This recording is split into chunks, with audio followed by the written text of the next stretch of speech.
जब आप किसी भी एग्जामिनेशन की तैयारी करने बैठते हैं ना, चाहे वो कोई भी एग्जामिनेशन हो, चाहे आपके स्कूल के एग्जामिनेशन होते थे, चाहे आपके कॉलेज के एग्जामिनेशन होते थे, तो आपका जोश जो था ना वो बहुत हाई होता था। एनर्जी जो होती थी जब आप स्टार्ट करने लगते थे बहुत हाई होती थी। बट जैसे जैसे आप अपना सिलेबस देखते थे ना, आपका एनर्जी लेवल जो धीरे धीरे ड्रेन होना शुरू होता था कि आप सोचते थे कि यार इतना आसान भी नहीं है जितना मैं सोच रहा था।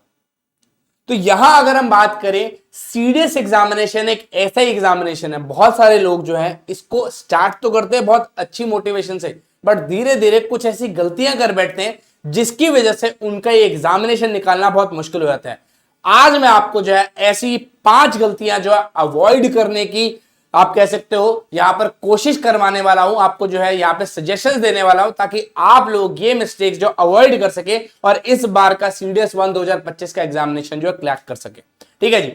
देखो सीडीएस एग्जामिनेशन आप कह सकते हैं एक बहुत ही बेहतरीन एग्जामिनेशन है जिसके थ्रू आप जो है इंडियन आर्म फोर्सेस को ज्वाइन कर सकते हैं और अपना सपना जो है पूरा करते हैं आर्मी नेवी एयरफोर्स को ज्वाइन करने का। देखो सीडीएस एग्जामिनेशन हमारा जो एग्जामिनेशन है ये अप्रैल के अंदर कंडक्ट होने वाला है। एंड आप जब स्टार्ट करने लगे होंगे तो बहुत अच्छा लग रहा होगा, बहुत एनर्जेटिक होंगे, बट धीरे धीरे जैसे आप सिलेबस चेक करोगे ना, बहुत वास्ट सिलेबस है, ऐसे हाथ फैले पड़े हैं सीडीएस एग्जामिनेशन के। तो हमारे को जब इकट्ठा करने जब आप बैठते हो, रायता अपना इकट्ठा कर रहे होते हो जो आपने फैला रखा है, तो उसको जो है ना आपने कैसे सिस्टमैटिक तरीके से पढ़ना है और कौन सी मिस्टेक्स है जो अवॉइड करनी है उसके बारे में जानते हैं। देखो सबसे पहले क्या है ना, किसी भी एग्जामिनेशन की तैयारी करने से पहले उस एग्जाम को पढ़ना बहुत जरूरी है। ठीक है जी, पहली मिस्टेक जो आप यहां पर आपने अवॉइड करनी है दैट इज क्या है कि जब आपने एग्जामिनेशन के बारे में पढ़ना है तो एग्जाम का पैटर्न देखना भाई प्रीवियस ईयर क्वेश्चंस के थ्रू कि भाई ये डिमांड क्या कर रहा है, ये एग्जामिनेशन मांग क्या रहा है, किस तरह के क्वेश्चंस जो है यूपीएससी आपसे पूछना चाह रही है, किस एग्जामिनेशन इस एग्जामिनेशन के अंदर किस तरह से आपको क्वेश्चंस को देखने को मिल रहे हैं। लास्ट कम से कम 5 ईयर के पेपर जो आप चेक करो, उठाओ और वहां पर देखो कि भाई इंग्लिश के अंदर कैसे क्वेश्चन पूछे जा रहे हैं, मैथ्स के अंदर कैसे क्वेश्चन पूछे जा रहे हैं, हिस्ट्री के अंदर कैसे क्वेश्चन आ रहे हैं, ज्योग्राफी के अंदर कैसे क्वेश्चन आ रहे हैं, साइंस के अंदर कैसे क्वेश्चन आ रहे हैं, ताकि आप एनालाइज कर सको कि भाई इसी पैटर्न के अंदर मुझे पढ़ना है। ठीक है जी, नेक्स्ट चीज जो आपको यहां पे याद रखनी है that is fix your sources. आपके जो सोर्सेज होता है, लाइफ हो चाहे आपके एजुकेशन, आपको यहां पर अपने सोर्सेज जो है रियल रखने, ऑनेस्ट रखने एंड अच्छे रखने। ठीक है जी, तो सोर्सेज की अगर हम बात करें तो मैं क्या बात कर रहा हूं that is from where you have to study, कहां से पढ़ना है आपको। इसके अंदर क्या क्या चीजें आती हैं, आपकी किताबें, आपका टाइम टेबल, आपका स्केड्यूल सबसे इंपॉर्टेंट होता है कि भाई कितना पढ़ रहे हो, कैसे पढ़ रहे हो, कहां से पढ़ रहे हो, ये बहुत इंपॉर्टेंट होता है। टीचर्स किन से पढ़ रहे हो, आपका रिवीजन स्ट्रैटेजी क्या है, और साथ ही साथ मॉक आप कितने लगा रहे हो। मॉक क्या होता है, मॉक बेसिकली आपको एक रियल लाइफ एक्सपीरियंस देते हैं कि आपको पेपर के अंदर कैसे क्वेश्चंस देखने को मिल सकते हैं एंड उसका कट टू कट आप कह सकते हो डेमो होता है, पूरा रेप्लिका होता है जो आप एग्जामिनेशन के अंदर देखने को मिलता है, यूपीएससी जो आपको कंडक्ट कराती है। ठीक है जी, थर्ड थिंग की अगर हम बात करें यहां पे that is periodic revisions are must. इसका क्या मतलब है कि देखो हम सिलेबस के है ना, इसका बहुत वास्ट है, तो हम जो हबड़ा दबड़ी में ना आगे दौड़ते रहते हैं और पीछे छोड़ते रहते हैं। एक कहावत होती है आगे दौड़ पीछे दौड़, आगे दौड़ पीछे छोड़, वो नहीं बेसिकली हमने करना। बेसिकली हम आगे भागी जा रहे और पीछे का भूल ही जा रहे हैं, वो नहीं करना हमने। यहां पर हमारा कहने का ये मोटिव है कि आपको पीरियोडिक रिविजन्स करनी है, मतलब टाइम टू टाइम इंटरवल्स पे आपको जो आपने सिलेबस पढ़ा है उसको रिवाइज करो, ताकि आपको ये ध्यान रहे कि यार ये जो मैंने पढ़ा है, ये जो मैंने सिलेबस लास्ट वीक कवर किया था, ये मुझे याद है कि नहीं, नेक्स्ट मंथ तक मुझे ये याद रहेगा कि नहीं, ये इंग्लिश का, साइंस का, हिस्ट्री का, ज्योग्राफी का,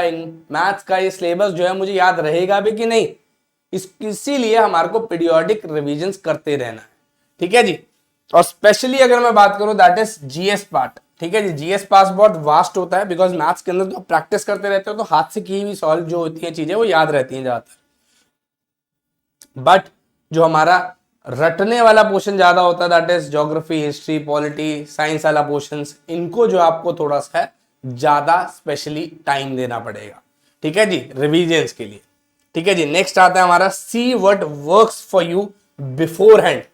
इसका क्या मतलब है कि आपको जो है देखना है कि भाई मेरे कौन कौन से कोर सब्जेक्ट्स हैं जो मेरे स्ट्रांग है। जैसे सपोज फॉर एग्जांपल देता हूं, यहां पर आपने पेपर के अंदर जीएस के अंदर जो है 53 से 55 क्वेश्चन अटेम्प्ट करे। ठीक है जी, जिसके अंदर से 35 से 37 क्वेश्चन आपके सही हुए, और 18 से 20 क्वेश्चन आपके गलत हुए, तो यहां पर आपको क्या होगा, एक तरह से वीक हो गया सेक्शन। तो मुझे क्या करना है, ज्यादा एफर्ट किस पे मारना है, जीएस के पोर्शन पे, मैथ्स के पे, ठीक है जी, जीएस के अंदर जो है और मैथ्स के पोर्शन के ऊपर, मतलब यहाँ पे इंग्लिश की बात कर रहा हूं मैं, और साइंस के पार्ट की और मैथ्स के पार्ट की, क्योंकि मुझे स्ट्रॉन्ग करना है, ताकि मेरा जो ओवरऑल है वो बेसिकली कट ऑफ यहां पर क्लियर हो जाए और मार्क्स स्कोर मैं ज्यादा यहां पे कर लूं, जिससे बेसिकली है जो मेरे को फाइनल मेरिट लिस्ट के अंदर जब मेरा नाम आए तो बेसिकली वहां पर मैं क्रैक कर सकूं इस पूरे सेक्शन को, ठीक है जी। नेक्स्ट आते हैं एंड द लास्ट थिंग जो हमारी है, that is trust and believe in yourself. अपने ऊपर फेथ जो है ना वो बहुत जरूरी है, बिकॉज हर लड़ाई ना सिर्फ जोर से नहीं जीती जाती, हर लड़ाई जो है जो सिर्फ जोर से नहीं जीती जाती, कुछ लड़ाइयां जो है ना वो हिम्मत रख के भी जीती जाती है। अपने ऊपर भरोसा रखो, अगर कोई भी आपके ऊपर बिलीव नहीं कर रहा, कोई भी आपको ट्रस्ट नहीं कर रहा, इसका मतलब ये नहीं है आपने हार जाना है या हार मान लेनी है। आपका सपना है, आपको एफर्ट मारने हैं और दुनिया को गलत प्रूव करना है। आपके अगर आपके माँ बाप भी आपका साथ नहीं दे रहे हैं तो आपको अपने ऊपर ट्रस्ट रखना है। इट इज़ योर जर्नी, खुद ही अकेले रास्ता बनाना है, खुद ही अकेले चलना पड़ेगा, तभी मंजिल आपको जो है आसान लगेगी, तभी मंजिल आपको एक्चुअली में मिलेगी, ठीक है जी। इसके अलावा आपको करंट अफेयर्स के जो है मैं आपको टॉपिक्स भी कवर कराऊंगा, रिकॉर्डेड वीडियोस जो आप डालेंगे, एंड कल से हमारा जो है लाइव सेक्शन, लाइव क्लासेस भी है जो स्टार्ट हो जाएगी, बिकॉज बहुत टाइम पीरियड से मैं आपको नज़र नहीं आ रहा था, बट अब ऐसा नहीं होगा, थोड़ा सा इश्यूज चल रहे थे बट वो रिजॉल्व हो चुके हैं, ठीक है। तो finally we are back and बहुत अच्छे तरीके से